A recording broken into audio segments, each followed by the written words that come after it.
Hello, comment ça va? Aujourd'hui, on se retrouve pour parler d'histoire de l'art. Et plus précisément, on va parler de matériaux.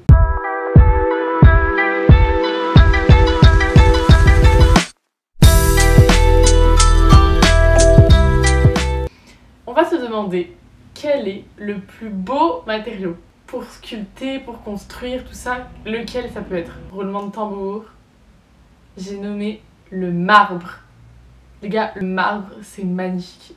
Et déjà, c'est un avis personnel. Si je pouvais, toute ma maison serait couverte de marbre. Mais ce n'est pas que moi qui le dis. Depuis toujours, le marbre plaît beaucoup. Ça a toujours été un produit de luxe. Déjà, pendant l'Antiquité, les empereurs romains raffolaient du marbre. Aujourd'hui, c'est toujours un produit de luxe. Ça, on est d'accord. Ça coûte toujours une blinde. Pourquoi est-ce que c'est un produit de luxe?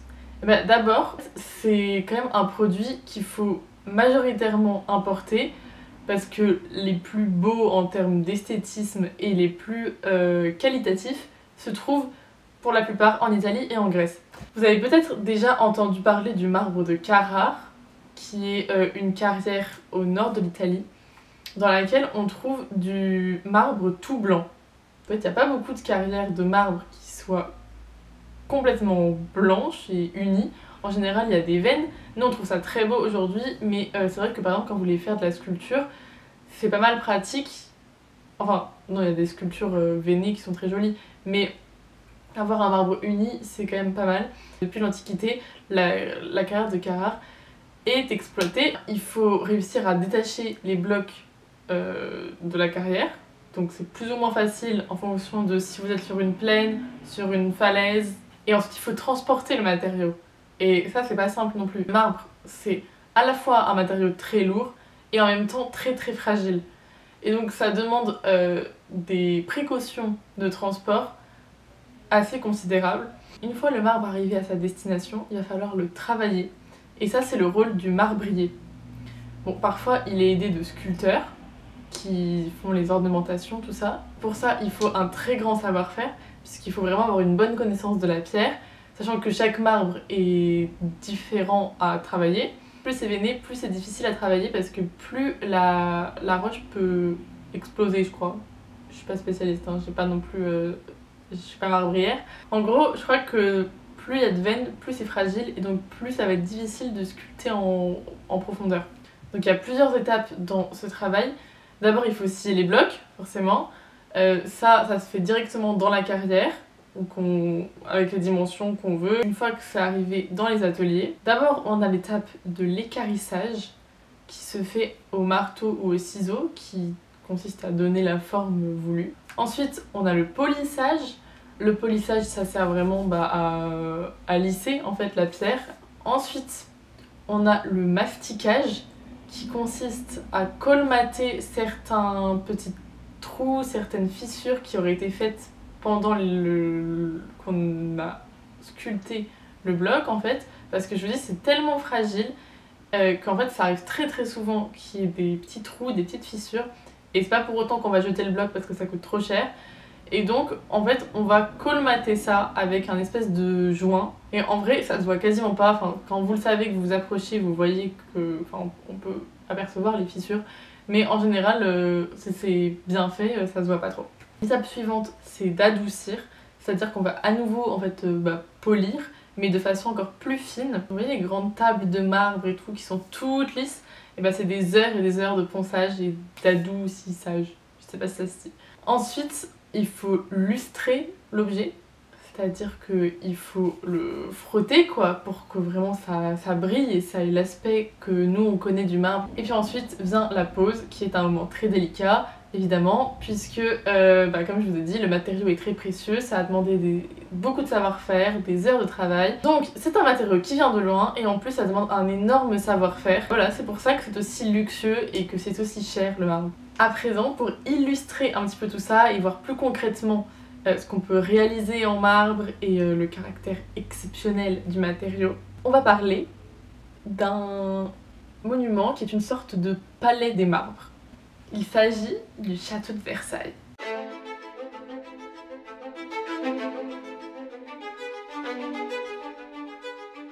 je vous fais une mini intro contexte de l'histoire du château de Versailles. Le château de Versailles, c'est une résidence royale construite par Louis XIII, donc le père de Louis XIV. Il l'a construite en 1624. Là-bas, il pouvait chasser. Ensuite, Louis XIV a succédé au trône. Il a commencé à bien aimer Versailles aussi, et donc il en a profité pour faire quelques travaux. Petit à petit, il a amené de plus en plus de gens avec lui, il a fait s'élargir vraiment le bâtiment, les jardins, c'est devenu tout un truc aussi.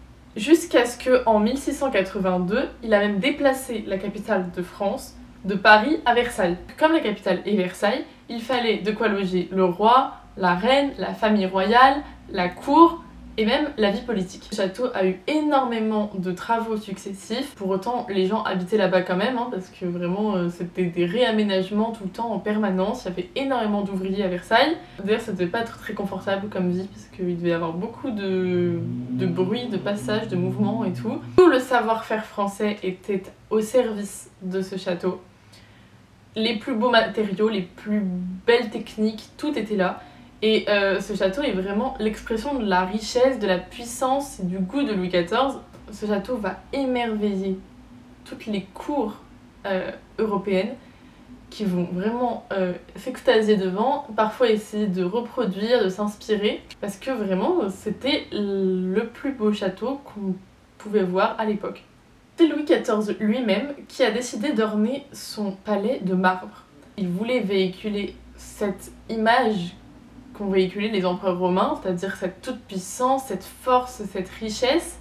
Le pouvoir politique sous Louis XIV, c'est la monarchie absolue. Donc le roi peut faire tout ce qu'il veut. Vraiment, l'argent public va dans ce palais. Il y a des hommes politiques qui vont être nommés pour faire appliquer ces ordres-là. Parmi ces hommes, on a le surintendant des bâtiments du roi, qui est quelqu'un de très très important politiquement, puisqu'il va s'occuper des maisons royales, pas que Versailles, vraiment de toutes les maisons royales qui y soient, c'est-à-dire voilà, Versailles, Fontainebleau, Saint-Cloud, enfin il y en a beaucoup. Sous le surintendant du bâtiment du roi, on trouve toute une organisation, toute une hiérarchie qui se distingue en différents départements en fonction des différentes maisons. Mais en 1708, le duc d'Antin, qui est un des surintendants des bâtiments de Louis XIV, va en fait décider de créer un département à part consacré au marbre.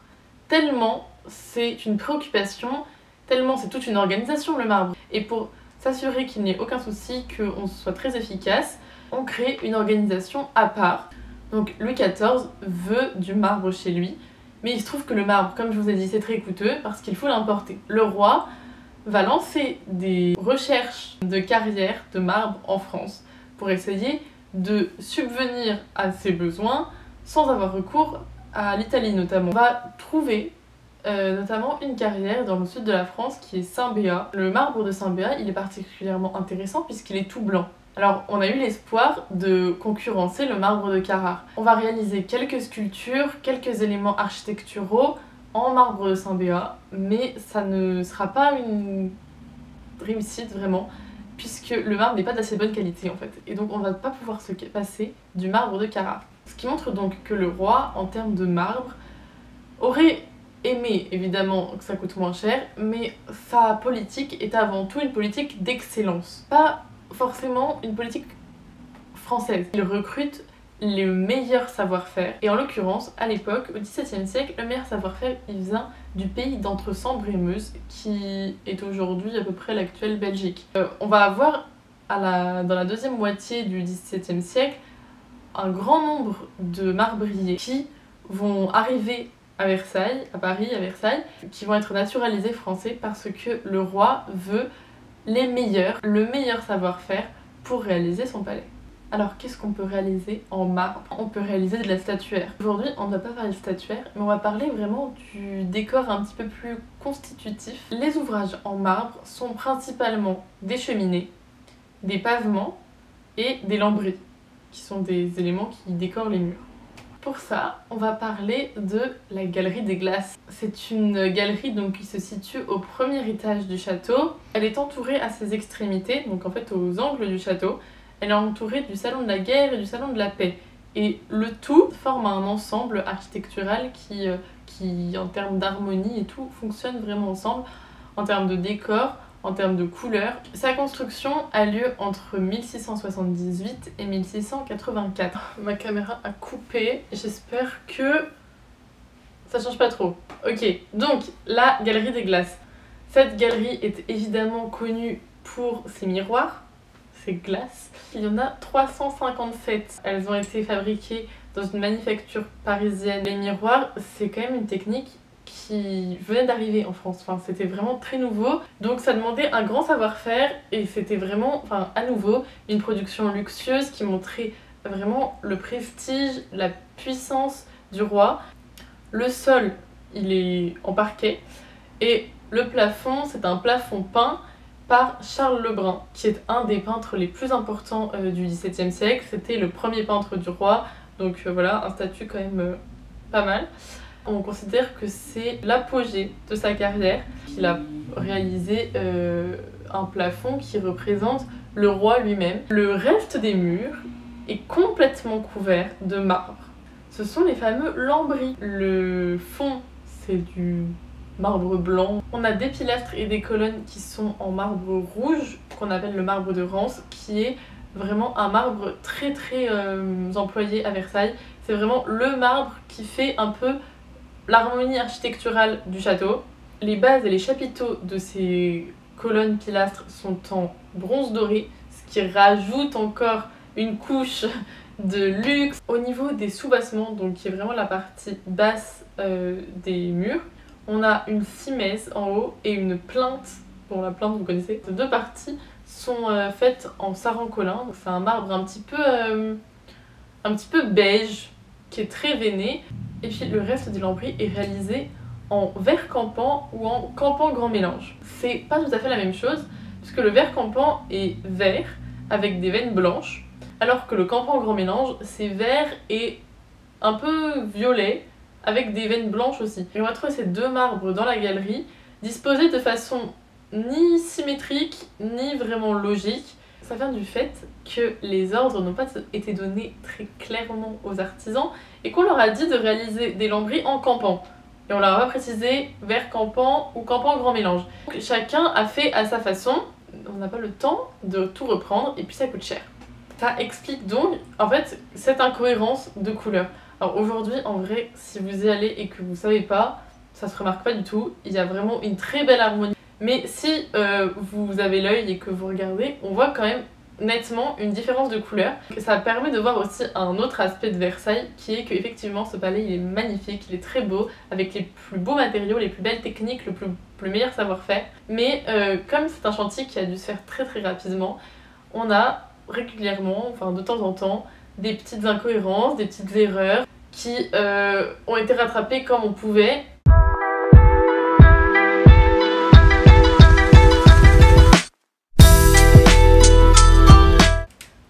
Voilà, il y aurait encore beaucoup de choses à dire sur les marbres, sur le château de Versailles, sur les marbres à Versailles. Si c'est un sujet qui vous a plu, bah déjà ça fait plaisir. J'ai beaucoup aimé aussi ce sujet. Mais si vous voulez aller un peu plus loin, il y a le livre de Sophie Mouquin qui s'appelle Versailles en ses marbres, qui est vraiment consacré au sujet puisqu'elle est vraiment la spécialiste en la matière. Elle a fait sa thèse là-dessus, donc voilà, c'est hyper intéressant si vous voulez chercher un peu plus loin parce qu'en fait il y a encore énormément de choses à dire. Il y a beaucoup de pièces à Versailles qui sont décorées de marbre et même il y a beaucoup de subtilités et tout et que je connais pas très bien et que elle expliquerait beaucoup mieux que moi. Je crois qu'il y a aussi une vidéo ou un podcast sur YouTube où elle résume un peu tout ça. Je vous le mettrai en barre d'infos pour que vous puissiez aller checker si ça vous intéresse. Bah, ça me fait plaisir d'avoir parlé un petit peu d'histoire de l'art avec vous. Si vous avez kiffé, n'hésitez pas à me dire. Vous penserez à moi la prochaine fois que vous irez au château de Versailles, j'espère. Et puis voilà, je fais des bisous, on se retrouve bientôt.